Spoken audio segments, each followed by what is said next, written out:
तो यूक्रेन ने अमेरिका से बहुत उम्मीदें लगा रखी थी। ज़ेलेंस्की को उम्मीद थी कि जंग जीतने के लिए अमेरिका उसे आधुनिक हथियार देगा, लेकिन उन हथियारों का अब यूक्रेन पहुंचना टल गया है और अमेरिका ने सबसे खतरनाक हथियार देने का ऐलान किया है। लेकिन डिलीवरी की तारीख फिक्स नहीं की है और इससे ही यूक्रेन के साथ अमेरिका का धोखा कहा जा रहा है।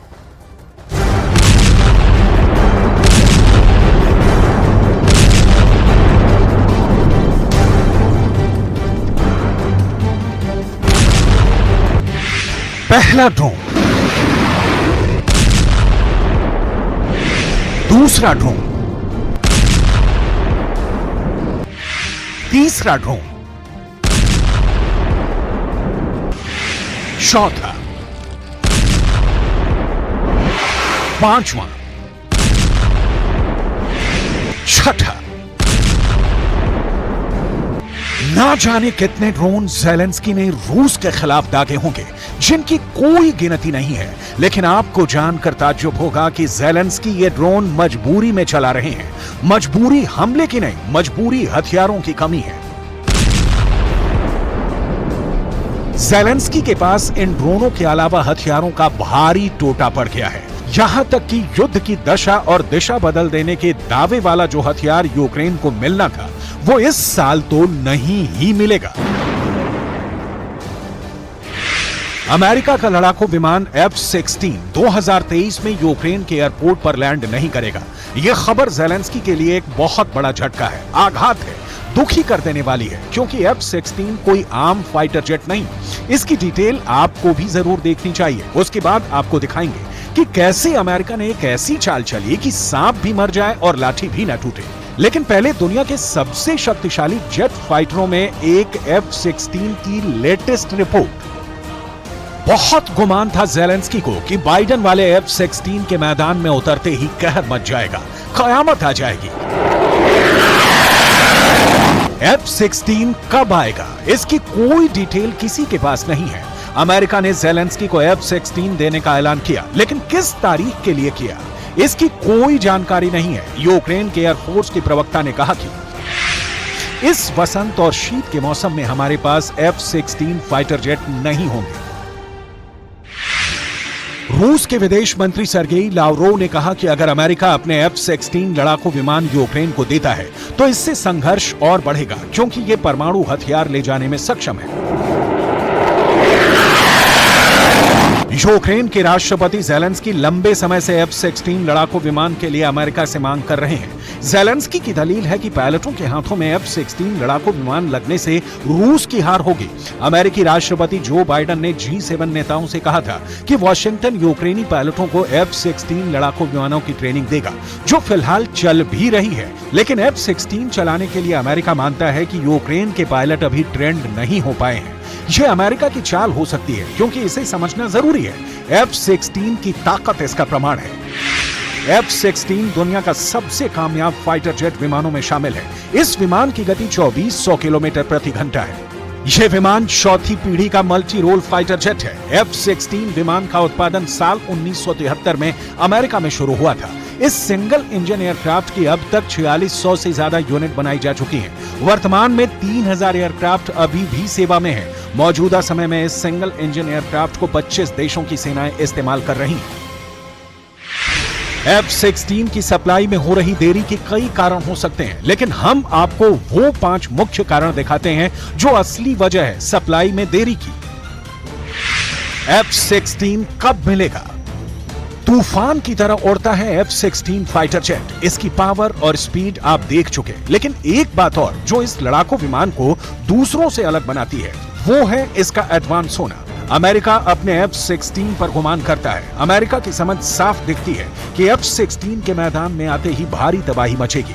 पुतिन के खाली भंडार में भी कुछ ऐसे हथियार अभी बचे हैं जो तीसरे विश्व युद्ध को भड़का दें। लिहाजा बाइडेन ने F-16 देने का ऐलान कर एक तीर से 2 शिकार किया। पहला, रूस को चिढ़ाया कि हम यूक्रेन को जो चाहे हथियार दें, रोकने वाला वो कौन है। दूसरा, यूक्रेन को जोश दिया कि लड़ते रहो, F-16 आने वाला है। रूस की धमकी भी आई और जेलेंस्की को F-16 भी नहीं मिला। बाइडेन ने बहुत चालाकी से F-16 वाली फील्डिंग सजाई। F-16 देने की तारीख खत की हुई है, आएगी भी या नहीं, यूक्रेन फ्रंट पर खड़े यूक्रेन के सिपाही पूछ रहे हैं। इस सवाल का जवाब जेलेंस्की के पास नहीं है। रूस और यूक्रेन के बीच जब से युद्ध की शुरुआत हुई तभी से यूक्रेन पश्चिमी देशों पर लड़ाकू विमान मुहैया कराने के लिए दबाव डालता चला आ रहा है। यूक्रेन का कहना है कि लड़ाकू विमान मिलने से उसको रूस पर बढ़त बनाने में मदद मिलेगी। फरवरी 2023 में ब्रसेल्स में यूक्रेन के रक्षा मंत्री ओलेस्की रेजनिकोव से पूछा गया कि उनके देश को सैन्य मदद की आवश्यकता है, तो उन्होंने एक लड़ाकू विमान की तस्वीर दिखाई थी। लड़ाकू विमान नहीं देने के पीछे एक कारण ये भी है कि अगर अमेरिका यूक्रेन को लड़ाकू विमान देता है तो रूस को गुस्सा आएगा और ये पुतिन को उकसाने वाला कदम हो सकता है। अमेरिका के इस कदम से युद्ध गंभीर मोड़ भी ले सकता है, लेकिन इसकी डिटेल आगे। अभी F-16 की तैनाती देख लीजिए। अमेरिकी वायुसेना के यूरोप में 2 F-16 एयर विंग है, जहां पर उसने अपने इस विमान को तैनात किया है, जिसमें इटली के एवियानो एयरबेस में 31वां फाइटर विंग और जर्मनी में स्पैंग डॉहेम एयरबेस में 52वां फाइटर विंग शामिल है। अमेरिका नियमित रूप से छोटे समूहों में बारी बारी से यूरोप में और बाहर F-16 लड़ाकू विमान भेजता रहता है। अमेरिका का ये फाइटर जेट कब पहुंचेगा पता नहीं। इस बीच जेलेंस्की के पास जो है वो बचाने में जुटे हैं। सिर्फ डिफेंसिव होकर नहीं, आगे बढ़कर हमले करने की चुनौती है और इस काम के लिए हथियारों की कमी पड़ गई है। ड्रोन के हमले दर हमले की तस्वीरें इसकी तस्दीक करती हैं।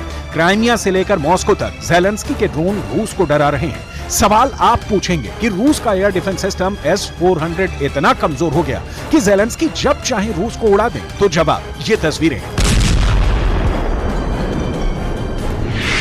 क्रेमलिन के ऊपर ड्रोन का धमाका, काला सागर में रूस के जहाज पर सी ड्रोन से हमला, क्राइमिया के कर्च ब्रिज पर अटैक। ऐसी सैकड़ों तस्वीरें आ रही हैं कि जेलेंस्की के ड्रोन जबरदस्त काउंटर अटैक कर रहे हैं, लेकिन सवाल है कि जेलेंस्की के पास क्या ड्रोन ही बच गए हैं हमले के लिए?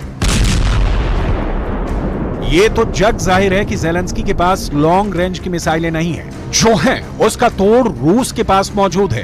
रूस की तरह ना तो यूक्रेन की टैंक पावर है, ना सेना है, ना मॉडर्न वॉरफेयर की तकनीक है। ऐसे में जेलेंस्की ने युद्ध को ड्रोन युद्ध बना दिया है। रूस की ताकतवर एयर डिफेंस सिस्टम में खामियां भी सामने आ रही हैं, लेकिन इस बीच सस्ते और ताकतवर ड्रोनों से जेलेंस्की ने पुतिन को परेशान कर दिया है।